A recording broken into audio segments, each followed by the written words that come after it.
You're 60-some, you lift, you've been consistent. Actually, consistent, not gym membership guilt consistent. 3 days a week, every week for a full year, maybe longer. You track your weights, you add a little more when you can. You're sore the next day the way you're supposed to be. And you still stand in front of the bathroom mirror and see nothing. Same arms, same soft middle. You still have to ask someone else to open the jar. I'm not going to tell you to lift heavier or try harder, because that has never been your problem. Your problem is one specific thing you're not doing before you even pick up the weight. And it's the reason your body has been treating every single one of those workouts like it never happened. And before I tell you what that thing is, I want to prove something to you first. Because if I just said, your muscle can still grow no matter how old you are, you'd probably scroll past and not believe a word of it. So let me prove it instead, with one of the strangest, most quietly astonishing experiments that has ever been run on old muscle. In 1990, a research group walked into a nursing home in Boston and found 10 people to work with, not 60-year-olds, 10 frail residents, average age 90. Some of them used canes, some used walkers. These were not people anybody expected to respond to a barbell, and for 8 weeks, 3 times a week, researchers had them do high-intensity leg resistance training. Real weight, real effort, not the rubber band in a chair version people picture when they hear exercise for the elderly. 8 weeks, that's it.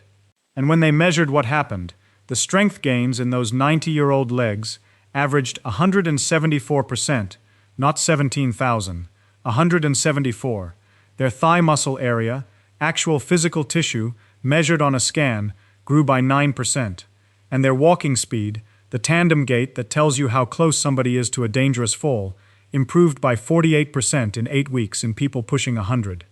That result didn't happen in isolation either. Around that same period, other researchers were running very similar experiments on healthy older men in their 60s, using biopsy needles to actually look at the muscle tissue directly, rather than just measuring strength from the outside. And they kept finding the same basic pattern. Give aging muscle a genuine mechanical demand. Real heavy resistance applied consistently for months rather than weeks. And it responds with actual fiber growth, not just improved coordination or newfound confidence walking upstairs. For a while, some people assumed older adults who got stronger from training were mostly just getting better at recruiting the muscle they already had without truly growing new tissue. The biopsy said otherwise. The fibers themselves came back measurably larger. That's worth sitting with for a second, because it quietly overturns almost everything most people assume about aging. The actual tissue, the meat on your bones, if you'll forgive the phrase, retains the capacity to grow using the exact same biological machinery it used when you were 20. What changes with age isn't the machine, it's what it takes to switch the machine on. So hold that in one hand. Muscle at 90 and frail nursing home residents responds to training so dramatically it looks almost like a typo. Now hold this in the other hand. A healthy 63-year-old training hard consistently for an entire year produces nothing. You can see in a mirror. Those two facts do not fit together unless something else is going on. And that something else is the whole reason you clicked on this video, whether you knew it in these exact words or not. It's not that your muscle can't grow, it's that the workout by itself isn't reaching the part of the machinery that makes it grow. You are turning a key that no longer fits the lock the way it used to, and there is a very specific, very fixable reason for that. And almost nobody explains it to people who need to hear it. Let me back up and tell you what's actually happening inside a muscle. Because once you see this picture, the rest of this video is going to make complete sense. And you're never going to think about lifting weights the same way again. Your muscle is not a static thing sitting there like a rock. It is being built and broken down constantly, every single day, whether you go to the gym or not. There's a building process. Think of it as construction workers on a site, and there's a demolition process happening right alongside it. On a normal day, in a normal healthy adult, those two roughly balance out. You don't get bigger, you don't get smaller. You're in equilibrium. What resistance training does is send a signal to the construction crew that says, more workers, more shifts. Build more than you tear down. That signal comes from the mechanical stress of lifting something heavy. The muscle fibers get microscopically damaged, and the body's response to that damage, if everything is working correctly, is to rebuild the tissue back thicker and stronger than before. That's muscle growth. That's the entire principle behind every barbell, every dumbbell, every resistance band that has ever built a bigger muscle in the history of the human species. Think of it a little like a bank account that gets a deposit and a withdrawal every single day. Protein synthesis is the deposit. Protein breakdown is the withdrawal. Most days in most healthy adults, the two land close enough to each other that your muscle mass just holds steady. No real gain, no real loss. What a hard resistance training session does is temporarily supercharge both sides of that ledger at once. It dramatically raises the potential size of the deposit, but it also increases the withdrawal for a while, since the exercise itself causes genuine microscopic damage to the tissue. Whether you actually come out the other side of that session with more muscle than you started with depends entirely on whether the deposit ends up bigger than the withdrawal. And the deposit can only ever get as big as the material available to make it, which loops us right back to the amino acids sitting or not sitting in your bloodstream at the exact moment that ledger opens for business. But here's the piece almost nobody tells you. The construction crew doesn't work for free, and they don't show up just because somebody rang a bell. They need materials. Specifically, they need amino acids, the building blocks of protein sitting there available in the bloodstream at the moment the signal goes out. Without the material on site, the signal can ring all day long and nothing gets built. The workers stand around with nothing to do. And this is where something changes as we get older that almost nobody is warned about. In a younger person, the construction crew is easy to satisfy. A relatively modest amount of protein in the bloodstream. Researchers usually put the number around 20 to 25 grams in a meal is enough to fully wake up the whole building process. It's like flipping a light switch. Below a certain amount, dim. Above it, full brightness. And in someone in their 20s or 30s, it doesn't take very much to get to full brightness. In an older muscle, the switch itself changes. It's still there. It still works. But it's been rewired to need a stronger push before it flips all the way on. Scientists have a specific, almost clinical name for this phenomenon. They call it anabolic resistance. And what it means in plain language is that age muscle needs a bigger dose of the same signal to produce the same amount of building. Not a different signal, not a broken switch, just a switch that's gotten harder to trip. Now, why does this matter for you at the gym? Because you've been training exactly the way every fitness magazine tells you to. You lift hard. You go home. Maybe you have a protein shake. Maybe you don't. Maybe you eat a totally normal, perfectly reasonable dinner afterward. The kind of dinner that would have been more than enough to build serious muscle when you were 30. And here's the problem. Reasonable for a 30-year-old body and reasonable for a body past 60 chasing muscle growth are not the same number anymore. You are ringing the bell, but you aren't putting enough material on the loading dock for the crew to actually do anything with it. The mechanical signal from your workout is real. Your body's ability to respond to that signal is real too. But the fuel supply hitting the threshold required to convert signal into actual new tissue. That's the piece that's missing. And it's been missing the entire time you've been training. Let me show you exactly how researchers figured this out. Because the story of how we know this is almost as interesting as the fact itself. For a long time, physiologists studying aging muscle noticed something odd. If you gave an older adult a moderate dose of protein, the kind of amount a nutritionist would tell anyone is perfectly adequate, muscle protein synthesis barely nudged upward. Give a younger adult the same dose, and their muscle-building machinery lit up like a switchboard. Same amount of protein, wildly different response. For a while, some researchers wondered if aged muscles simply couldn't respond as well anymore. Full stop. As if the whole system had permanently downgraded. But then somebody had the idea to just push the dose higher and see what happened. And what they found changed the whole conversation. When older adults were given a bigger dose of protein, not double, not triple, just meaningfully more than the amount considered standard, their muscle protein synthesis jumped up to levels that looked remarkably similar to what you'd see in someone decades younger. The machinery wasn't broken. It had a higher price of admission. One study that captures this beautifully had older men perform a bout of leg resistance exercise and then drink varying amounts of whey protein. Some got none, some got 10 grams, some 20, some 40. At rest, 20 gram was enough to nudge protein synthesis upward in these older adults. But after they'd actually trained, the response kept climbing with more protein. The 40-gram dose produced a noticeably larger increase in muscle building than the 20-gram dose did. In other words, exercised older muscle wanted more fuel than a standard adequate protein serving provides, and it kept responding all the way up to that higher number. A separate group of researchers running a very similar design, men in their late 60s and early 70s, found much the same pattern.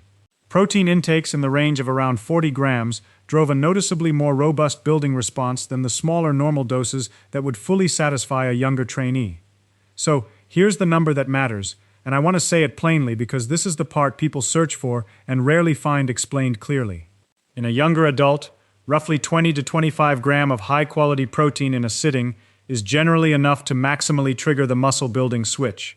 In an older adult, and researchers place this somewhere around 60 and beyond, that same switch often needs somewhere in the neighborhood of 35 to 40 grams. Not because the muscle forgot how to grow, because the threshold moved, and underneath that threshold, there's an even smaller detail that turns out to matter enormously: a single amino acid called leucine. Leucine is the specific molecule that acts like the ignition key for the whole protein-building pathway. It binds to a signaling system inside the muscle cell. You don't need to remember the name, but researchers call it M0. And M0 is essentially the foreman on the construction site. No leucine, no foreman, no green light, no matter how many other building materials are lying around. Enough leucine. And the foreman calls the whole crew into action. Here's a detail I find almost funny in a science kind of way. For years, the working assumption in nutrition research was that protein was protein, that what mattered was the total grams of amino acids you took in, full stop, with no single ingredient more important than any other. Then researchers started isolating individual amino acids and testing them one at a time against muscle protein synthesis, almost as a routine control experiment, without really expecting to find anything dramatic. And leucine on its own lit up the whole pathway in a way none of the other amino acids came close to matching. Give a research subject a full cocktail of amino acids with only the leucine deliberately left out, and the muscle-building response stays muted. Put the leucine back in without changing anything else, and the response comes roaring back. That's how researchers landed on the idea of a leucine threshold in the first place. Not a total protein target, but one specific trigger molecule with its own minimum effective dose. In a younger person, somewhere around 2.5 grams of leucine in a meal is enough to fully activate that foreign. In an older adult, most of the research puts that number closer to 3 grams. And some studies suggest even more may be needed to fully overcome the resistance we talked about. Whey protein happens to be one of the most leucine-dense foods that exists in ordinary life. Something like 10 to 12% of its weight is leucine itself, which is part of why you hear it mentioned so often in this kind of research. But it's not the only way to get there. Eggs, Greek yogurt, cottage cheese, chicken, fish, and lean beef all carry meaningful leucine as well, just usually requiring a slightly bigger portion to hit the same number. Now, why does the mechanism behind anabolic resistance even exist in the first place? It's not just muscle being stubborn for no reason. There are a few things happening in an aging body that conspire to raise that threshold. Blood flow to muscle tissue tends to decline somewhat with age, which slows how efficiently amino acids from a meal actually get delivered to the muscle that needs them. There's also something researchers call splenic retention. A fair amount of the protein you eat gets pulled aside and used by the gut and liver before it ever reaches your bloodstream in full, and that toll appears to take a bigger cut as we age. On top of that, the cellular signaling pathway itself, that M0 foreman we just talked about, seems to become less sensitive with age, quite possibly related to the low-grade background inflammation that tends to creep up over the decades. Stack all three of those together, and you get exactly what the research shows. The same dose of protein produces a smaller building response in a 65-year-old than it did in that same person at 25. Not because the muscle is dead, because the road getting there has 3 separate toll booths that didn't used to be there. There's one more piece of this machinery worth understanding, because it explains something a lot of people notice without ever knowing why. Buried inside your muscle tissue are cells called satellite cells. Think of them as a standing reserve crew parked just outside the main muscle fibers, whose entire job is to activate when a fiber gets damaged and donate their own genetic material to help repair and enlarge it. In a younger person, that reserve crew is large and quick to respond. With age, the pool of available satellite cells tends to shrink, and the ones that remain seem to take a little longer to answer the call. That doesn't mean the reserve crew has quit. Resistance training itself is one of the most reliable ways known to reactivate satellite cells that have gone quiet, waking them back up and putting them to work again. But it does mean the whole system responds a bit more slowly and needs a clearer signal to get moving, which is exactly the pattern we keep running into over and over at every single level of this biology. Aging muscle isn't dead machinery. It's machinery that's gotten pickier about when it decides to turn on. I want to pause here and make sure you feel the weight of what's actually at stake, because this isn't an abstract lab curiosity. This is about whether you can carry your own groceries at 80, whether you can get up off the floor without using your hands, whether you fall, and what happens to you when you do. Muscle mass doesn't wait until 60 to start declining. It starts drifting downward from somewhere around the 40s, at a rate that researchers estimate around 3 to 8% of muscle lost per decade, and that decline tends to accelerate once you're past 60. In the most extreme cases, by the 8th or 9th decade of life, some people have lost roughly half the muscle mass they carried in their prime. And it isn't an even across-the-board shrinkage. The type of muscle fiber responsible for power and quick forceful movement, the kind you use catching yourself when you trip, shrinks disproportionately compared to the slower, endurance-oriented fibers. That's part of why an older person can often still walk just fine on a flat sidewalk. But a stumble that a 30-year-old would casually catch turns into a fall. Think about what actually happens in the split second you trip over a curb. You don't have time to think it through. You don't get to carefully plan a graceful recovery. Your body needs a sudden explosive contraction from exactly the muscle fibers that decline fastest with age. The fast twitch fibers built for speed and power rather than slow, steady endurance. That's the real biological reason falls become so much more dangerous later in life. It isn't that older people simply get clumsier, it's that the specific fiber population responsible for catching yourself is the one aging targets hardest. And if nothing intervenes, it keeps shrinking every single year. It goes untrained. Falls remain one of the leading causes of injury-related hospital visits among older adults. And a meaningful share of that risk traces directly back to this one specific fixable piece of biology. One researcher's summary of world weightlifting records tells the same story from another angle. Records in these lifts declined by roughly 30% for men and over 50% for women between the ages of 30 and 60. A fairly stark illustration of how much raw strength capacity erodes if nothing is actively done to preserve it. And this isn't a fringe issue. Sarcopenia, the clinical term for this muscle loss, is estimated to affect somewhere around a quarter of adults over 65 and 30 to 50% of people over 80. So, when you look in the mirror and see nothing after a full year of honest effort, you're not just missing out on vanity. You are standing at a fork in the road that leads one direction toward independence well into your 80s and 90s, and the other direction toward exactly the kind of frailty that the researchers in that nursing home study were working against. And the nursing home study is the proof that the first road is still available to you. It was available to people 30 years older than you who started from a far weaker place. The only question is whether the fuel is on site when the signal goes out. So let's get concrete.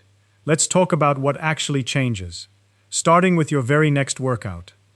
The thing that has to happen, that this in the sentence lifting does nothing unless you do this first, is making absolutely sure that a substantial leucine-rich dose of protein is in your system around the time of that workout.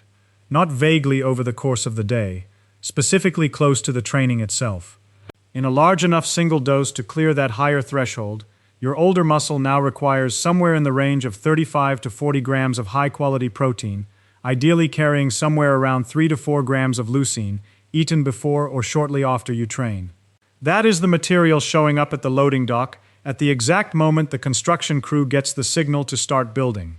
Without it, the signal fires into an empty warehouse, and there's a reason the timing leans toward before the workout rather than strictly after it, which matters given how this whole video started. Digestion isn't instant. It takes real time for protein you eat to break down into circulating amino acids in your bloodstream. If you wait until you're finished training and then eat, you're often adding another 30 to 60 minutes on top of that before those amino acids are actually available to the muscle. Meanwhile, resistance exercise itself creates a window of heightened sensitivity during and right after the session. For a short stretch of time, the muscle becomes unusually responsive to whatever amino acids happen to be circulating right then. Eating a substantial leucine-rich dose of protein before you train means that by the time you're deep into your working sets or finishing your lost exercise, those amino acids are already showing up right when the muscle is most ready to use them. That's the actual physiological reason. "Do this first matters" is more than just a catchy phrase. It isn't superstition. It's making sure the material arrives on time instead of late. What does that actually look like on a plate or in a shaker bottle? So this isn't just abstract numbers. A scoop and a half of a typical whey protein isolate gets you into that range easily. Most single scoop servings sit around 24 to 27 grams of protein, with several grams of leucine baked in. So a slightly generous scoop and a half comfortably clears 40. If you'd rather eat than drink your protein, 3 to 4 whole eggs plus a serving of Greek yogurt gets you there. A chicken breast of a decent size, something in the neighborhood of 6 to 7 ounces, sits right around that number too. Cottage cheese, a couple of cups of it, does the same job. One quick note on scaling this to your own body, because 35 to 40 grams is a reasonable general target, but it's not identical for everyone. If you're a smaller framed woman in her 60s, you may land comfortably at the lower end of that range or just under it. If you're a larger framed man, you may need to lean toward the higher end or slightly past it to fully saturate the same threshold in more total muscle tissue. A rough guide some researchers use is somewhere around half a gram of protein per kilogram of body weight per meal for an older adult chasing this response, which for most people lands right back in that same 35 to 40 gram neighborhood anyway. You don't need to weigh your chicken breast to the gram. You need to stop treating this one meal like every other meal of the day. None of this requires exotic supplements or a nutritionist spreadsheet. It requires one specific decision at one specific moment in the day. Make sure this meal, the one nearest to the workout, is not a normal protein serving. It's a bigger one on purpose because the target moved. If you're not a big meat and dairy eater, this is still entirely doable. It just takes slightly larger portions or a couple of foods stacked together, since most single plant proteins carry a bit less leucine gram for gram than something like whey or eggs. A large serving of tofu or tempeh paired with a scoop of a soy or pea protein isolate gets you into the same range without much trouble. Soy protein in particular carries a leucine profile that's much closer to animal sources than most people expect, and pea protein isolate, taken in a slightly more generous scoop than a whey serving would require, closes most of the remaining gap. The threshold doesn't care where the leucine came from, it only cares that it showed up in the right amount. Maybe you're sitting there thinking, I've actually tried protein shakes before, and I didn't notice anything change either. Here's the thing worth checking before you write this whole idea off. What did that shake actually contain, and when did you actually drink it? A lot of the popular pre-made shakes sitting on grocery store shelves carry somewhere around 15 to 20 grams of protein, a perfectly fine amount for a younger lifter chasing that lower threshold and quietly insufficient for the one your muscle is actually working with now. Or maybe the shake itself was fine, but it showed up 2 hours after the workout ended, as an afterthought on the drive home, well past the window where it would have done the most good. Small gaps like that are exactly why so many people conclude wrongly that nutrition doesn't really matter much for them personally. It mattered, it just never actually arrived in the dose, or at the moment your body was asking for it. And here's a myth I want to take apart directly, because it trips up a lot of well-meaning people who think they've already solved this. I eat plenty of protein throughout the day. I'm sure I'm fine. Total daily protein matters. Don't get me wrong, but the research on this is fairly clear that what seems to matter most for actually triggering muscle building isn't just the running total by midnight. It's whether any single meal actually clears that threshold. If someone spreads, say 90 grams of protein evenly across 3 meals, 30 here, 30 there, 30 at dinner, they may never once clear the 35 to 40 gram doorway that an older muscle needs to fully open the building signal. Every single meal stays just under the threshold. It's a bit like trying to open a door that needs a firm shove by pushing on it 3 separate times, gently instead of once, hard. The door doesn't care how many gentle pushes you gave it cumulatively, it cares whether any one push was enough to actually move it. That's the signal versus total distinction. And it's the single most common way people accidentally sabotage a year of otherwise excellent training. You may have run into those confident voices online insisting that the whole idea of nutrient timing or an anabolic window is a myth. That all that really matters is your total protein for the day. And worrying about precise timing is a waste of energy invented by supplement companies. For a 25-year-old lifter, that claim actually holds up reasonably well in the research. Younger muscle is forgiving enough about timing that a well-fed day tends to even things out, regardless of exactly when the protein lands. But that argument was built almost entirely on studies of younger adults, and it quietly stops holding up once you introduce the threshold effect we've been talking about. If your muscle needs a genuinely large single dose just to flip the switch at all, timing isn't a minor optimization anymore. It's the difference between ever clearing that threshold in the first place or not. The anabolic window isn't a myth. It just matters far more at 65 than it does at 25. And most of those loud arguments online were never actually about people your age to begin with.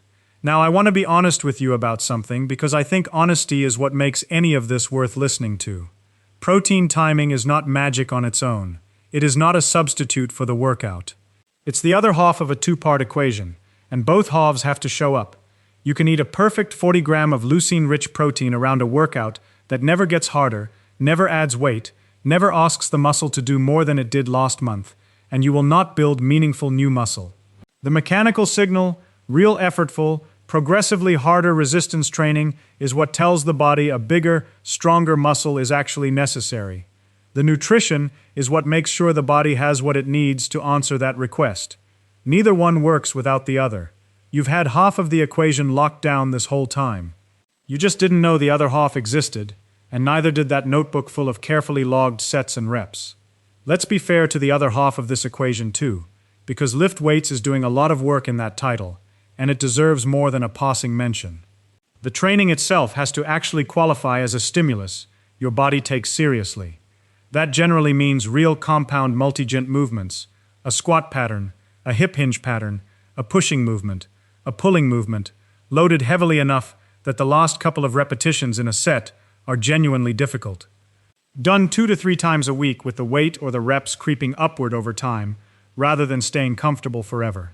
That last part, the creeping upward, is called progressive overload, and it isn't optional flavor text. It's the actual mechanism that tells your body a stronger muscle is required in the first place.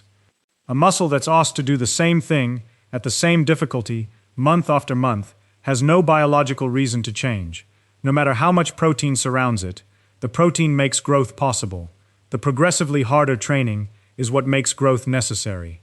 You need both signals arriving together consistently for months, not weeks, before you'll see it in a mirror.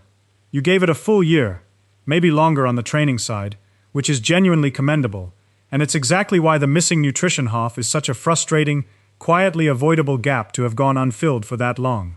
There are a few other threads woven into this same rope, and I'll mention them honestly without pretending they're the main event, because the main event is genuinely the protein and training pairing we just walked through. One that comes up a lot in this same research literature is creatine, a compound your body already makes and stores in muscle tissue, involved in quickly regenerating energy during hard effort. Older adults pairing a modest daily creatine intake with resistance training have shown across a number of studies somewhat better strength and lean mass outcomes than resistance training alone. It's not the centerpiece of this video, and it won't fix a missing protein threshold on its own, but it's a reasonable, well-studied addition once the foundation we've spent the last 20 minutes on is actually in place. Sleep matters. A fair amount of overnight repair work depends on protein being available then too, which is part of why some research points to a slow-digesting protein source before bed as a reasonable idea for people focused on preserving muscle. Vitamin D status and general background inflammation both appear to interact with how sensitive that MTO foreman is to begin with, which is one more reason a conversation with a doctor about blood work isn't a bad idea if you're serious about this. And if you have kidney disease or another condition where higher protein intake needs medical supervision, this is exactly the kind of thing to run past your physician rather than deciding on your own. The amounts we're talking about here are well within what's considered safe for a healthy adult. But healthy adult is a category worth confirming you're in. Let's go back to that bathroom mirror one more time because I think that's the right place to end this. You are not broken. Your muscle is not finished responding any more than the muscle of those 90-year-olds in that Boston nursing home was finished responding and theirs came back from a place most people would have written off entirely. What's happened to you over this last stretch is that you did the hard part, the part that actually requires discipline, The part that leaves you sore. The part most people quit before they even get started. And then you quietly miss the one small adjustment that would have let your body actually use all of that effort. You've been ringing the bell. You just haven't left anything on the loading dock for the crew to build with. Think about what's actually on the other side of getting this right. It isn't just a better mirror. It's being the grandparent who gets down on the floor to play and gets back up without anyone's help. It's carrying your own suitcase through an airport at 78. It's the specific unglamorous strength it takes to catch yourself instead of falling on a wet sidewalk on a step you didn't see. That's what that 48% improvement in walking speed actually bought those nursing home residents. Not a trophy, a longer stretch of an ordinary independent life. So here's what changes starting with your very next session. If any part of this sounded familiar, look at the meal nearest to your workout before, after, whichever fits your day. And make sure it's not just reasonable. Make it substantial. Somewhere around 35 to 40 grams of real high-quality protein, with a good lucerne-rich source doing the heavy lifting. Do that consistently, alongside training that keeps demanding a little more of you over time, and you are giving your body every single piece of information it needs to do exactly what it was built to do at any age, build itself back stronger. The switch was never broken. It was just waiting for someone to finally push hard enough to flip it. And that's the whole answer to the question that title asked. Lifting weights after 60 isn't pointless. It was never pointless. It's just been running for most people at half power. Mechanical signal with no material to build with. And now you know exactly what the other half looks like.